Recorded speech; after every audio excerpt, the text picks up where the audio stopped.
lakukan. Lalu dipanggil sebagai hamba-hamba yang layak untuk masuk ke surga Allah. Ya. Karena itu tentu tidak segampang kita ucap, ya, karena harus diilmui, difahami, kemudian diamalkan setiap pengetahuan yang diperoleh. Karena orang yang tahu dengan yang tidak tahu tentu beda. Si buta dengan si melek, itu tentu beda, ya, di dalam bersikap. Si cerdas dan si dungu, itu juga beda sikapnya, ya. Karena itu ngaji ini bingkainya adalah supaya kita semakin cerdas berilmu sebagaimana diajarkan oleh Allah dan dituntunkan oleh Rasulullah Sallallahu Alaihi Wasallam. Ya, tentu sekali lagi keterbatasan akal kita, keterbatasan nalar kita, bahkan sensitivitas rasa hati kita itu berpengaruh dalam kedalaman dan keutuhan pemahaman dan pengamalan ilmu yang kita kaji, yang kita pahami, yang kita miliki. Karena itu tetap harus berwatak terbuka. Terbuka itu artinya bisa menerima perbedaan dan menempatkan perbedaan dengan tepat, memperlakukan yang beda itu dengan benar, ya.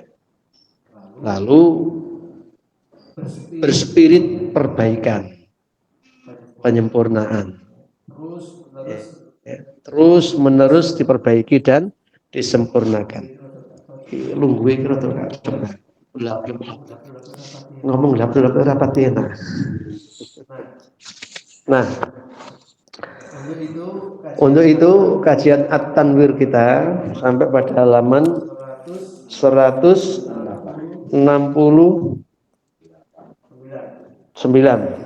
Ya, kalau kemarin sudah 68 habis, ya, dimakan, habis dimakan, dilahap.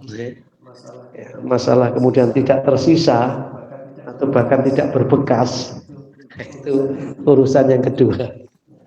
Ya. Pada halaman 169 disebutkan oleh perumus tafsir At-Tanwir ini, ketika dakwah Nabi Muhammad Sallallahu Alaihi Wasallam makin meluas, kaum kafir Quraisy gusar. Jadi urip itu ternyata selalu berhimpitan dan beririsan. Rasanya arek-arek nom saiki. Ketika dakwah Islam yang disampaikan Nabi Muhammad itu semakin diterima di luar Mekah, namanya gitu, semakin meluas, semakin bisa dipaham, dimengerti oleh orang banyak. Ternyata kaum kafir Quraisy itu gusar. Gusar itu resah. Resah itu gelisah. Gelisah itu galau. Ya. Jadi gamang. Ini dakwah sudah dihalang-halangi, ini dakwah sudah dibikinkan berbagai aksi supaya tidak bisa tumbuh dan berkembang, tapi nyatanya di luar sana kok semakin banyak yang tertarik dan mengikuti. Padahal yang ditawarkan itu sesuatu yang secara material itu tidak memberikan apa? Tidak memberikan kepuasan, sama yang gitu ya.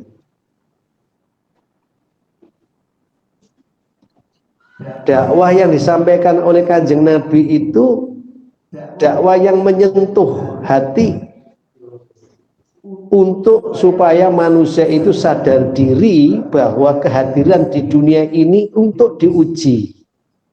Siapa yang memiliki kompetensi, daya, kemampuan di dalam beramal kebajikan. Loh. Lah iya kok ya disenengi. Duwe-duwe dikokon ngekeki kancane. Lah kok disenengi? Coba ajakan-ajakan untuk merubah tatanan dari masyarakat yang rakus tamak. Rakus tamak itu apa ya? Gak nate rumangsa sugih, masa wis duwe akeh. Perasaane kere ae. Sampeyan delok koruptor-koruptor itu kan umumnya wis sugih. Tapi ya sik merasa kurang. Akibatnya memperkere diri. Akhirnya berlaku seperti kere. Kere itu yakul yalhas wala yakul yalhas. Sama lihat anjing itu. Makan pun masih menjulurkan lidah, kenyang, apalagi tidak makan, lapar, tambah nemen, tambah duwowo ilate.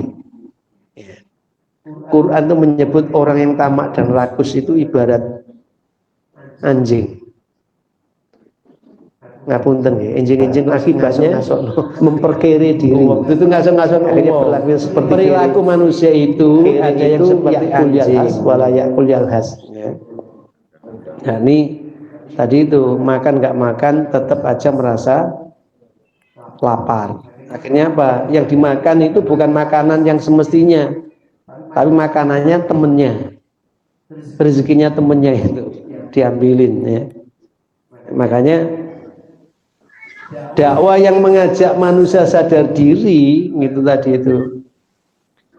Nek duwe ya bagi karo kancane. Nyambut gawe sing temen. Nek wis nyambut gawe temen kok isih pas-pasan ya kudu sabar. Kenapa? Karena mulia dan hinanya orang bukan karena kekayaan yang berlimpah.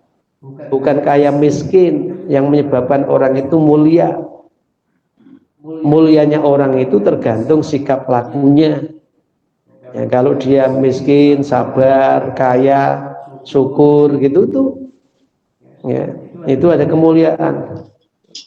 Suki medit, ya elek, melarat ngersulo terus ya elek. Nah, jadi perbuatan mulia dan hina itu bukan karena karunia dan anugerah materi itu, tetapi karena sikap di dalam memperlakukan hidupnya sendiri. Nah, dakwah yang mengajak manusia lembut, santun, sopan, menghargai orang lain, tidak bengis. Bengis itu apa ya? Ini bengi meringis. Bengis. Bengis itu sadis, brutal, apalagi kasar, premanisme. Ya. Premanisme, hadirnya menakutkan orang, bangga kalau orang sama takut sama dirinya, ya. Jadi bangga, ya. Arek enam ugal-ugalan, arogan, ugal-ugalan, jalane wong akeh dianggap jalane dhewe, ya. Jadi mengajak untuk santun, sopan, lembut hati, peka dan peduli, menyayangi terhadap yang lemah. Menjadikan peluang kebaikan setiap kekurangan orang bukan sebagai alat untuk memperkaya atau memperkuat diri.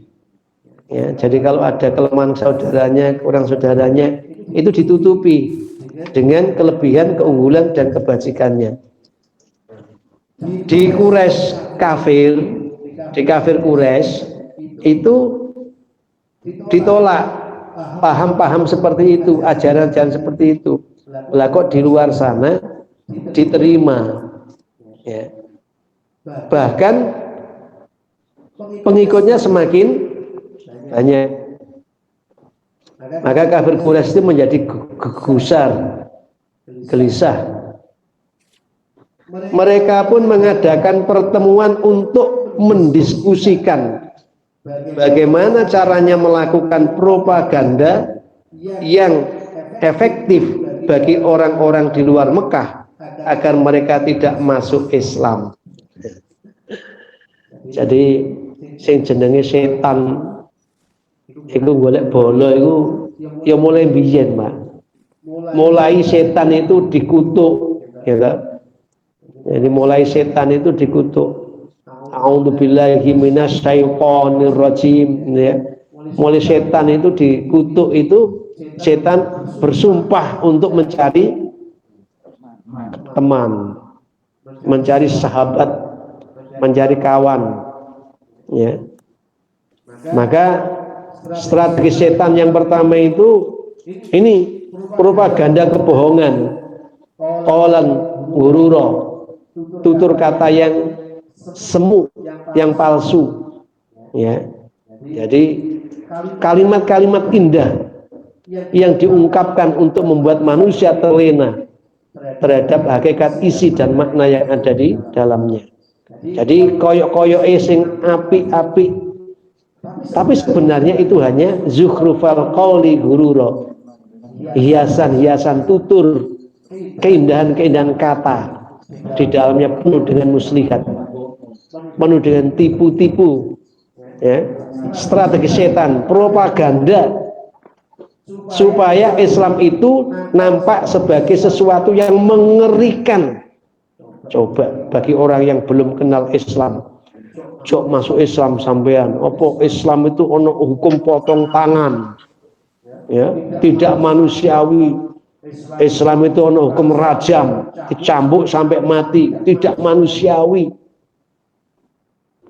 Islam itu ada hukum kisos, ya toh? Pokoknya Islam itu tidak manusiawi, padahal hukum-hukum yang sifatnya itu berat, jinayat tadi itu, pidana berat itu memang sanksinya dibuat seperti itu supaya menjadi pencegah manusia jangankan mengerjakan, mendekat aja sudah tidak berani, ya, supaya manusia itu selamat, tidak sampai mengerjakan. Makanya hukumnya itu berat seperti itu. Tapi di waktu yang bersamaan didorong supaya ketika terjadi sengketa itu takfu wa tasfaku wa taghfiru fa inna wa ghafurur rahim. Manusia itu didorong supaya lapang hati, mau memaafkan, dan kemudian meminta ampunkan terhadap saudaranya yang memiliki kesalahan padanya tadi, supaya mendapat pengampunan dari Allah yang Maha Kasih dan Maha Pengampun. Jadi propagandanya itu mengerikan. Islam itu tidak manusiawi, ya. Jangan masuk Islam, jangan memeluk Islam. Sementara bagi yang sudah memeluk Islam dipropaganda supaya ragu, supaya sanksi, supaya bimbang. Nah, kalau orang sudah ragu dan bimbang itu biasanya ya ngambang antara iya dan tidak, antara tidak dan iya itu menjadi berbolak-balik. Maka ketika berbolak-balik menjadilah komunitas yang munafikun. Omongannya iya tapi ora iya. Ya. Kumpulannya wong beriman tapi tidak beriman. Kumpulannya wong Islam tapi tidak berislam. Beriman itu artinya melakukan perbuatan sesuai yang dipercayai, diyakini. Berislam itu mengerjakan sesuatu perbuatan sesuai dengan ajaran Islamnya. Jadi mereka mudabdabin, la ilaha ulai wa la ilaha ulai. Jadi dia kemana? Angin barat ikut ke barat, makanya sampai ke baratan. Angin timur ikut ke timur, sampai ke timuran.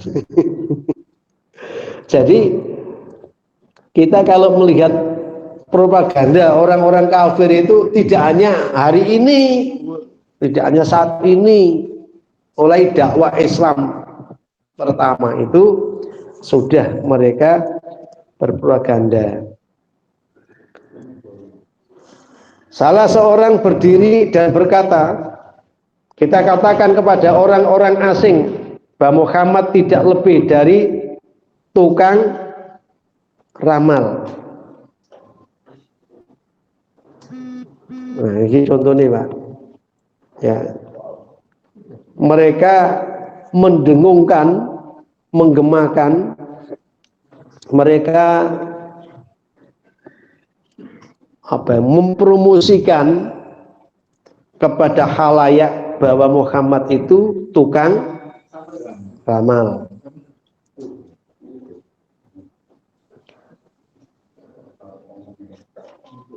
Nek tukang ramal tok ngono mending, Pak.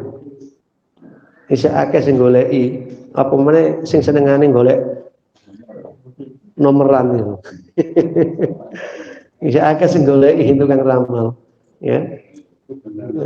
Apa meneh saiki era-era seperti ini ya, waktunya pilkada ngene iki. Wah, akeh juru ramal niku. Karek wani piro, nomor piro. Jadi, tapi alhamdulillah yang tidak didatangi berarti tidak termasuk tukang ramal.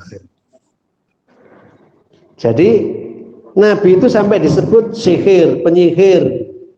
Nabi itu sampai dipromosikan sebagai junun, orang yang gila. Ya, itu adalah untuk meluruhkan kewibawaan seseorang. Karena ajarannya itu sudah bisa diterima, sehingga untuk melakukan counter, melakukan perlawanan, yaitu dengan cara-cara yang licik tadi itu, ya, menghembus-hembuskan informasi yang tidak benar, alias hoax. Sekarang ini alias hoax gitu ya. Yes, kok jenengan kembangkan sendiri. Tukang-tukang menyebarkan berita-berita hoax, ya, itu bagian daripada setan. Naibis. Alladzi yuwaswisu fi sudurinas minal jinnati wanas. Maksudnya sampean jangan ngomong ke orangnya itu, lo setan, nanti ngamuk.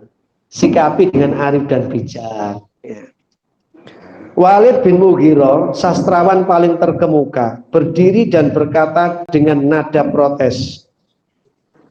Orang tidak akan mempercayai pendapat ini karena aku sering menemui banyak tukang ramal. Namun ucapan dan nasihat Muhammad tidak mirip sama sekali dengan ucapan mereka. Jadi ketika ada yang berpropaganda bahwa Muhammad itu peramal, Walid bin Mughirah, seorang sastrawan, itu berdiri kemudian mengkanter bahwa orang tidak akan mempercayai pendapat ini, pendapat yang Muhammad itu sebagai peramal, tidak akan percaya, nggak akan efektif. Ini kan mau bicara strategi untuk menjungkir balikkan kebenaran, itu yang efektif piye supaya dijauhi oleh manusia. Fitrah manusia itu cenderung dan suka dengan yang benar, cenderung dan suka dengan yang benar. Fitrah manusia, kalau masa salah itu mesti ngaku benar. Fitrahnya manusia itu memang begitu. Ya. Lah kok ini mau dijungkir balikkan supaya tidak mengikuti yang benar, di mana karena yang benar itu disampaikan oleh Muhammad, padahal Muhammad itu sudah diakui oleh mereka sendiri manusia yang tidak pernah bohong sepanjang hidup bersama dengan mereka. Jadi mulai cilik sampai mendakwahkan itu Muhammad tidak pernah bohong. Itu semua masyarakat Quraisy Mekah itu ngerti. Lah gara-gara beda orientasi, beda tujuan, di mana kaum Quraisy itu ingin melestarikan budaya jahiliyahnya, sedangkan Muhammad mencerah-cerdaskan nalar dan mengubah perilaku menjadi Islami, gitu. Maka strategi yang efektif adalah membuat informasi propaganda yang terbalik. Jadi kalau Islam itu mendamaikan, diceritakan Islam itu menanamkan keberingasan, ya, brutal, sadis, tidak manusiawi. Islam itu peka dan peduli, Islam itu arogan. Nah, propaganda itu sampai kepada nek ngono pembawanya aja kita propagandakan sebagai peramal aja. Dijawab oleh si Walid bin Mughirah, gak efektif. Karena saya ini sudah keliling, ya, sering menemui banyak tukang ramal, namun ucapannya itu tidak seperti Muhammad. Tukang ramal itu cara ngomongnya gak koyok Muhammad. Nah, Muhammad itu tidak meyakinkan sesuatu yang tidak perlu diyakini. Bahwa nek sampean kok metu kiri mesti sampai nanggone silo, nek metu kanan sampai tanggul. Loh, iki duduk ramal iki. Soalnya nek ala kanan panjang nang tanggul, ala kiri nang silo.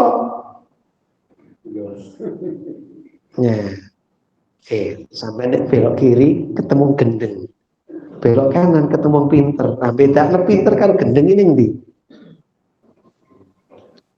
Oh, akhirnya gak ketemu kanan, gak ketemu wong pinter, kiri gak ketemu wong gendeng. Soalnya gak ngerti gendeng karo pinter ku bedane nondi. Muhammad tidak seperti tukang-tukang ramal pada umumnya. Delok tanganmu, Mas, ini tak delok oh, iki bojone mesti wedok. Lah sing dijak ngomong lanang kok. Iki dudu peramal iki. Bojomu engko wedok. Tapi rambutnya dawa. Irunge bangir. Mripate sipit. Terus Pinocchio itu cucumu. Lah, kalau gini ini ramal namanya, ya kan? Ramal.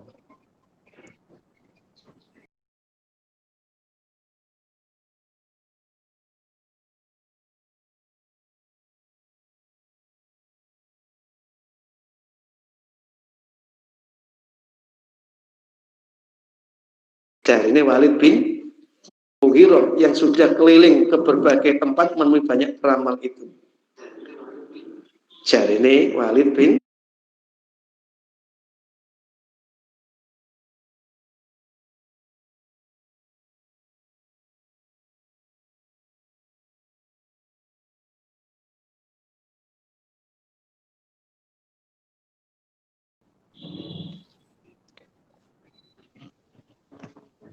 orang kedua menimpali. Kalau begitu kita bilang saja pada mereka Muhammad itu gila, Mewista. Jadi kalau tukang ramal itu kurang dukun, isek gak mempan, tambah ae ngono. Muhammad itu gila. Lagi-lagi Walid bin Mughirah membantah. Ini pun tidak akan bisa meyakinkan orang. Apa mana dengan gendeng? Ya ora iso wong percaya nek Muhammad gendeng itu lho gak iso. Nurani manusia itu tidak bisa untuk mengingkari kebenaran. Wong sing diomongno Muhammad itu bener kok. Setiap perbuatan baik akan mendapat imbalan kebaikan. Orang yang bisa menjalani hidup dengan ihsan, maka dia pun akan dapat ihsan. Masa ngono kok omongane wong gendeng. Pituture wong gendeng kok ngono. Malah lebih tidak masuk di otak, di akal. Masuk di akal-akali tetap ora iso. Maka orang ketiga mengajukan usul, kita bilang Muhammad itu cuma penyair. Nah, wis ning ngono repot ya. Nganggep peramal ora iso, nganggep gendeng apa maneh. Ya, kemudian wis diganti penyair aja. Penyair itu kalimat-kalimatnya indah, tetapi tidak memungkinkan untuk dikerjakan, dilakukan, sehingga ajaran-ajaran itu biarlah mengawang-awang dalam khayalan dan impian, tetapi tidak bisa untuk menjelma, mengejawantah dalam sikap dan tindakan. Ya apa? Nek Muhammad dianggap penyair ya. Maka ada kan di dalam Quran surat Asy-Syu'ara, kumpulan dari para penyair.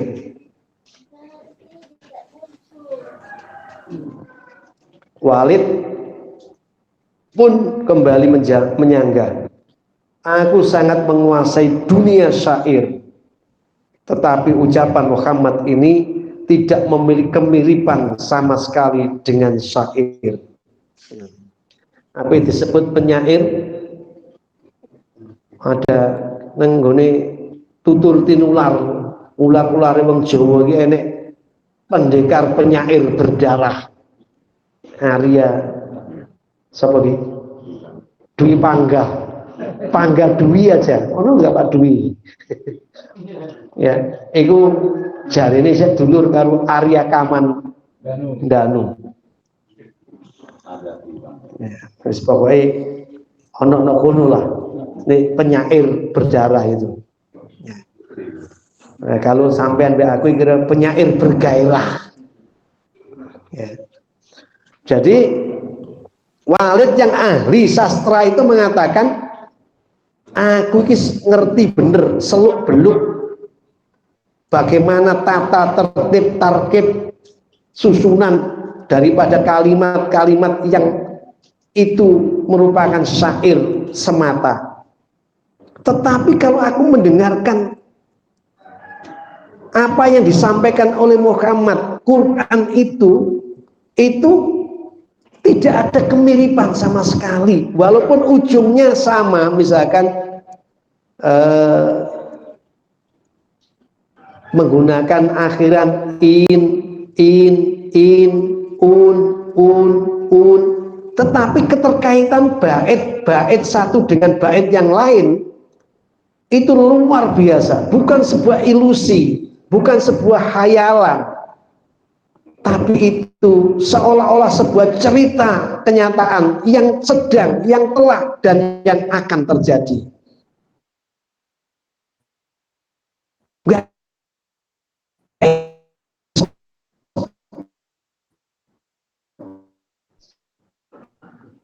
Kau bagaikan purnama, wajahmu bulat dan selalu nampak di mana-mana. Ya. Tapi kan tetap itu gambarnya mau apa dok itu? Ya mau khayalan, ilusi, tidak bisa untuk dijadikan yang real, itu nggak bisa. Tapi Quran nggak gitu. Toha, misalkan ya, itu menggunakan ma'anzal Quran tasqa. Loh, mari tapi ini ekonomi ada sebuah nilai untuk membenarkan apa yang diucap, itu tuntunan yang harus dijalankan. Jika tidak, maka hidupmu akan berujung pada penderitaan dan kesengsaraan. Sehingga menjadi doktrin yang harus ditegakkan, kepercayaan diri yang harus diwujudkan. Nah, ini syair itu kan enggak, ya. Aku bagaikan bunga yang layu karena tak disiram oleh pemiliknya. Wah, ngono tok. Ini apa? Ya mau ngono tok. Karena terusane. Nah, Quran itu bicara mengenai sastra, bicara mengenai makna itu sangat sempurna. Ya.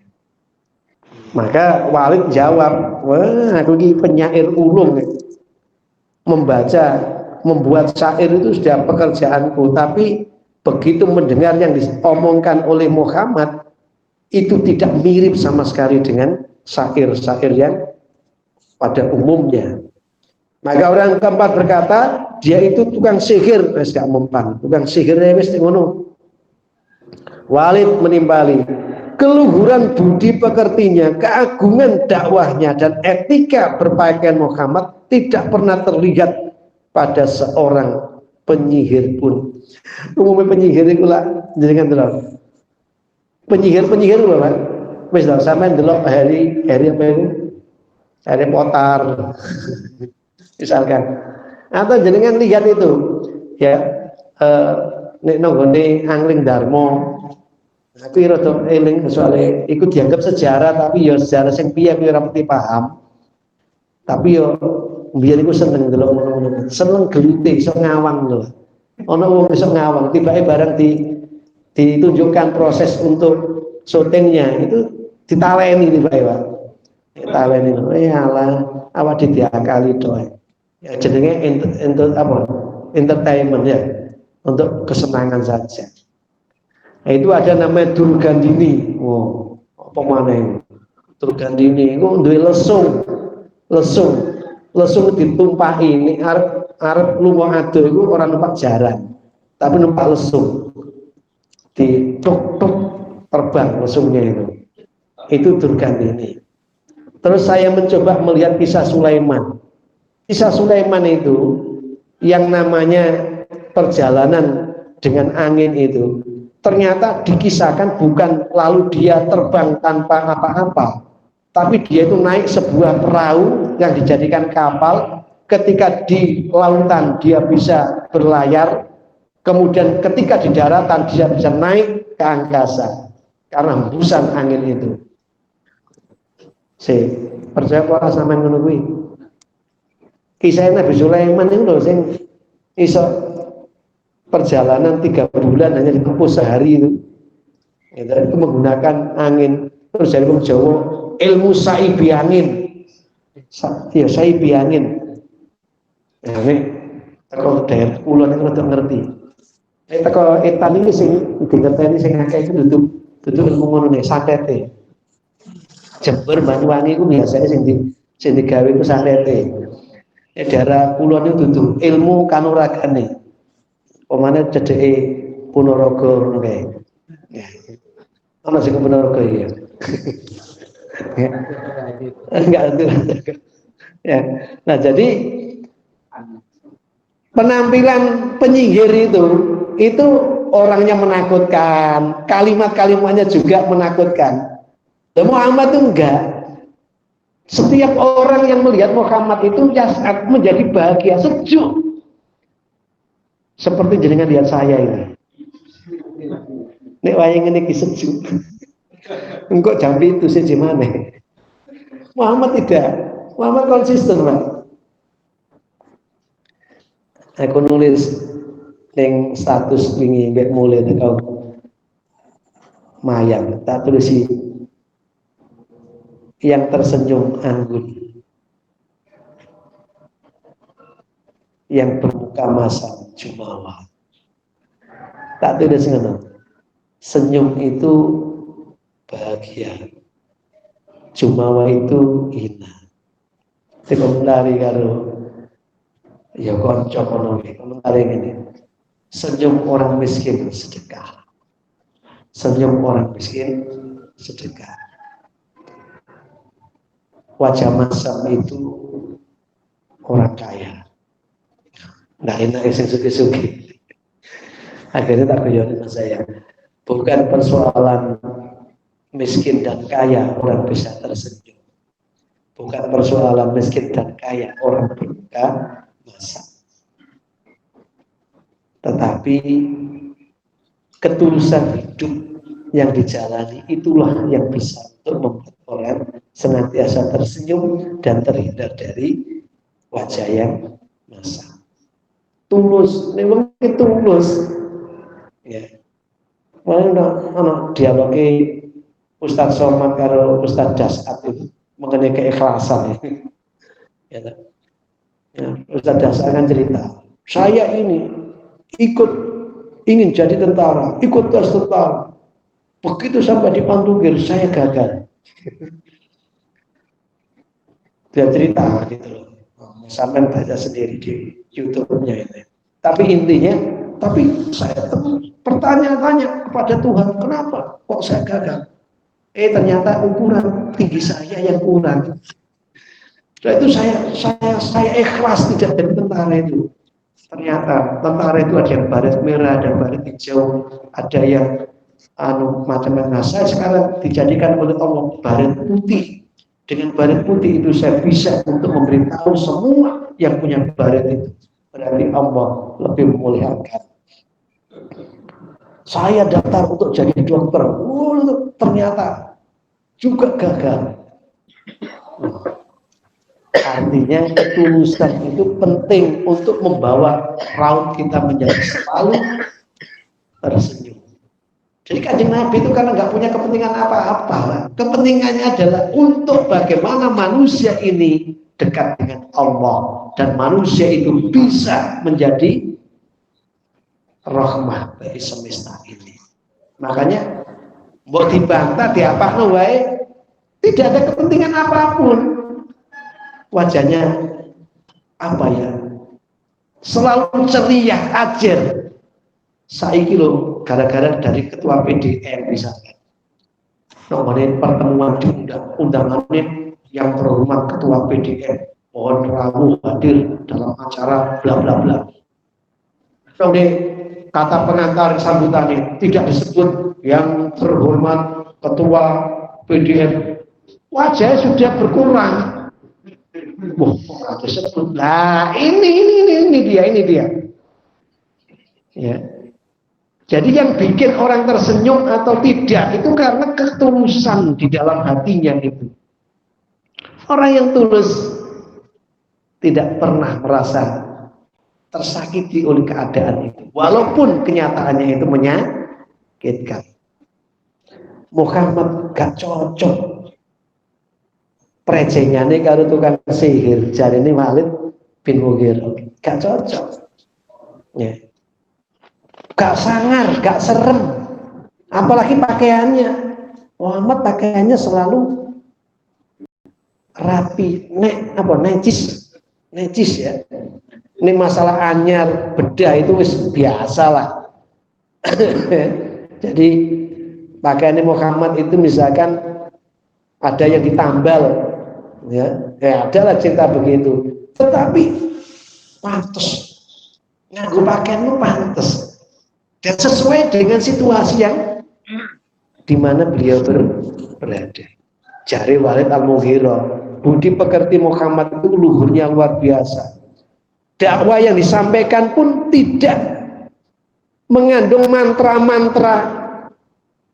Misalkan, kowe kudu matek aji ngene, mulai kadang-kadang ngene. Nek awakmu istighfar ben sakmene engko rezekimu koyo ngene. Kadang-kadang gitu-gitu itu agak agak bertolak belakang dengan ya kalau penyihir penyulap ya pengalaman itu berbeda Pak. Berbeda ya, karena itu ada yang bilang kamu istighfar untuk anakmu tiap selesai sholat 100 kali ya, nanti anakmu akan soleh. Lah umpomo dengan doktrin gitu itu betul solehnya karena istighfar orang tuanya. Apa anak Nabi Nuh itu kok gak soleh? Apa kurang istighfarin Nabi Nuh itu? Wa qul tastaghfiru rabbakum innahu kana ghafara. Sampai Nuh dia mengatakan, "Yuk njaluk pangapura nang Gustimu sing Maha Pangapura itu." Nang anake dhewe, bojone dhewe ya ora iso berubah. Artinya jangan melebih-lebihkan sesuatu yang tidak pada posisi semestinya. Jadi Muhammad mengajarkan nilai-nilai yang agung, keluhuran budinya juga luar biasa, sehingga penampilannya pun tidak seperti tukang sihir. Orang berikutnya menanyakan kepada Walid tentang pendapatnya. Wis sing papat selalu disanggah oleh Walid bin Mughirah. Akhirnya wis saiki ngene. Pendapatmu piye, Lid Walid? Kok karena bener rencana strategis untuk menghalau dakwah Islam itu supaya betul-betul tidak tumbuh, tidak berkembang alias nyungsep. Ya. Takut Ais Walid, ya apa pendapatmu? Lalu ia menjawab, aku tidak tahu bagaimana cara mengurangi citra Muhammad di mata orang lain. Aku tidak tahu bagaimana cara mengurangi citra Muhammad di mata orang lain. Jadi Walid bin Mughirah itu walaupun dia belum mengenal belum masuk Islam pada waktu itu, tapi dia bisa mengatakan, aku ora iso piye cara mengurangi citra Muhammad itu di hadapan orang lain. Wong di hadapan saya sendiri aja tidak ada yang kurang, gampangane ngono lho. Terus bagaimana orang lain yang murni karena akalnya semata kemudian bisa tidak senang dengan Muhammad itu? Mana? Ya. Ucapannya sangat murni, sangat indah dan memikat sehingga bisa memisahkan anak dari orang tuanya, orang tua dengan anaknya, istri dari suaminya, bahkan sesama saudara. 59 ini diambil dari bukunya Muhammad Khirzin, udah profesor ya. Jadi gini ya Pak. Jadi si Walid bin Mughirah itu seorang penyair yang luar biasa. Ketika bersama dengan kerumunan kafir Quraisy itu, dia memberikan argumen bagaimana mungkin orang itu bisa dikurangi citra anggapannya kepada Muhammad itu, padahal yang disampaikan oleh Muhammad itu sangat indah, sangat memikat, bahkan keindahan dan keterikatan hati terhadap keindahan kata-kata itu mampu menjadi kekuatan yang memisahkan anak dari orang tua, memisahkan orang tua dari anak, memisahkan istri dari suami, memisahkan suami dari istri, dan bahkan sesama saudara. Artinya nilai-nilai yang begitu anggun, begitu mulia di dalam setiap apa yang diungkapkan oleh Kanjeng Nabi Muhammad itu bisa saja kemudian menjadi kekuatan bagi yang mendengarkan, bagi yang menyaksikan, itu mengikuti apa yang diucap beliau, kemudian meninggalkan semua yang ia pada awalnya menyayangi dan mencintainya. Jadi cinta duniawi itu bisa untuk luruh ketika mendengar dakwah Kanjeng Nabi dan ketika melihat hidup laku Kanjeng Nabi. Saya sampai delok awak-awak dhewe ngene iki kadang-kadang kan iya Pak omongane tok ae tapi delok metu mobil kan apik. Iku piro regane Pak? Ternyata begawene apa Pak iku? Mosok wong ustaz ae kok terus berarti kan angger nanti mesti nerima amplop, ustaz amplopan iku. Nah, kan kena ngontor karena Nabi enggak. Coba Nabi itu lihat sejarahnya. Setiap orang datang kemudian membeli sesuatu, dipanggilkanlah orang-orang miskin untuk dibagikan kembali. Golek ustaz sing koyo ngene ya angel. Ya. Golek ustaz sing koyo ngene iki angel. Nah, mula sak nemu-nemune kan jenengan iku. Nemune ngene, gengek mawon mboten apa-apa. Kalau main ustaz kuwi apik timbangane masjid misalkan. Coba itu. Golek bagaimana mau kata-katanya meluruhkan hati, walaupun yang dibaca Quran, tapi ada Qurannya itu hanya sekedar menjadi tameng, menjadi topeng. Itu kritik diri saya sendiri, Pak, bukan jenengan. Kok pas ngaji kok ngekei jangan ada orang, ngekei dengan dhewe yo. Kenapa? Karena ternyata apa yang ada pada diri Nabi, oleh Walid bin Mughirah yang masih belum meluk Islam pada waktu itu, sulit untuk bisa mengurangi citra Muhammad di hadapan orang. Kenapa? Karena Muhammad tulus, tidak punya kepentingan apa-apa kecuali kebaikan setiap orang yang mendengarkan. Coba menurut ya, enggak kalau mau ditanyain paragrafnya udah tertulis soal ceritanya satu orang dalam peristiwa bahwa orang Quraisy itu gusar menghadapi dakwah Islam, dan itu terjadi akan terus menerus, ya. Li'ilafi Quraisy, tradisi budaya orang kafir Quraisy itu tidak berhenti di sana. Ya, di mana saja Islam ada, maka sikap itu akan terus muncul sebagai tantangan di dalam dakwah Islam. Monggo, ada yang ditanyakan? Kalau bisa saya jawab, kalau enggak ya PR untuk yang bisa jawab. Monggo. Monggo.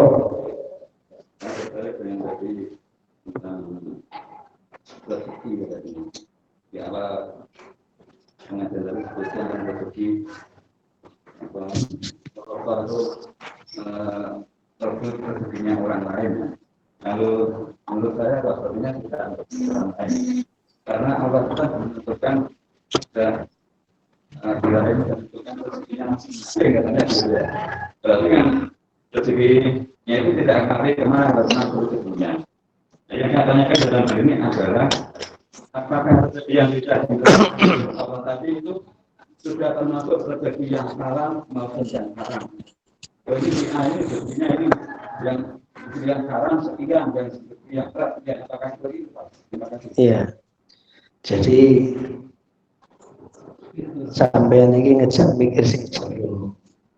Babagan rezeki. Yang saya maksud tadi itu toto laire wong cukup yang tidak miliknya itu yo jenenge nyolong nek kancane. Tulisane iki kanggo pembangunan supaya dinikmati oleh orang banyak. Ternyata diambil sama dia. Ya. Itu kan ngambil bagiane kancane. Gampangane ngomong ngono kuwi. Lah sing sampean takoni Gusti Allah wis paring rezeki ya. Lah rezekine menungso kan ora ketukar karo liyane. Lah nek ngono koruptor ki mau ya termasuk rezekine ning kono. Apa ya ngono maksude? Jawabannya tidak seperti itu. Ya. Jadi urusan rezeki itu Allah yang menetapkan, itu keyakinan yang harus jenengan miliki. Kewajiban jenengan mencari rezeki, menjemputnya itu adalah kewajiban yang harus ditetapi, harus diikuti. Masalah jenengan itu setelah usaha kemudian dapatnya seperti apa, itulah yang jenengan sebut dengan takdir. Ini rezekiku dari Allah. Lalu ono maling terus ngomong iki rezekiku teko Gusti Allah, iku gak bener. Soalnya Gusti Allah gak ngkei rezeki sing haram. Ngono ya. Bisa dicerna sudah Pak ya? Ya sudah. Kalau sudah ya sudah. Pertanyaannya terlalu jeru. Ini kan pernah saya ceritakan mengenai rezeki dijemput atau datang sendiri kan ngono. Kisah Imam Syafi'i dengan Imam Malik. Bu, teko ora pas ngaji wingi ya. Kelewat. Nggih, jadi apa yang menjadi keyakinan harus ditanam dalam jiwa, menjadi spirit ketika kita bekerja. Apa yang menjadi kewajiban kita, ikmalu ala makanatikum, bekerja sesuai dengan kedudukan, potensi, kemampuan, ya, itu adalah kewajiban kita di dalam memenuhi persyaratan untuk mendapat rezeki tadi itu. Walaupun kemudian orang mengatakan ikhtiar yang paling puncak itu namanya doa. Ya, jadi doa itu termasuk bekerja. Kalau jenengan ingin maknai bekerja, mula ana wong aku penggaweanku apa tukang donga. Tapi kok bare mati donga mulai oleh selawat. Ya ta? Oh ki rezeki kan mulai oleh selawat. Koncone naik pangkat diundang donga, ya ta? Mulai oleh berkat. Nek mati selawat, nek syukuran berkat, oleh berkat, dan seterusnya. Oke, saya kira dimensi ilahiyatnya jenengan yakini. Allah menentukan semuanya. Tetapi di ketentuan Allah, Allah melarang kita untuk memakan harta di antara kita dengan cara yang batil, dengan cara yang tidak sah. Dan Allah tidak memberikan karunia itu dalam bentuk khaba'is, sesuatu yang kotor atau yang buruk. Ya, Allah berikan rezeki kepada kita minat thayyibati, dari yang baik. Nah, karena itu ikuti, lakukan, dan yakini, insya Allah. Baik, terima kasih. Saya lihat suasana di luar itu lebih terang daripada di dalam. Kalau jenengan pulang, insya Allah tidak keliru rumah tetangga yang mau dimasukinya ini. Karena sudah jelas, warna pagarnya sudah terbedakan. Bentuk pintunya juga sudah bisa dibedakan. Kalau ini rumah saya, sedangkan sebelah itu rumah tetangga.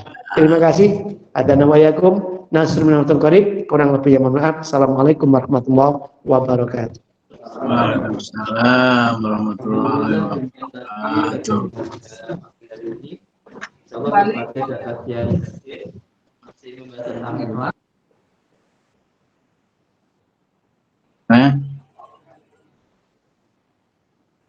Enggak lah, wong aku tangine wis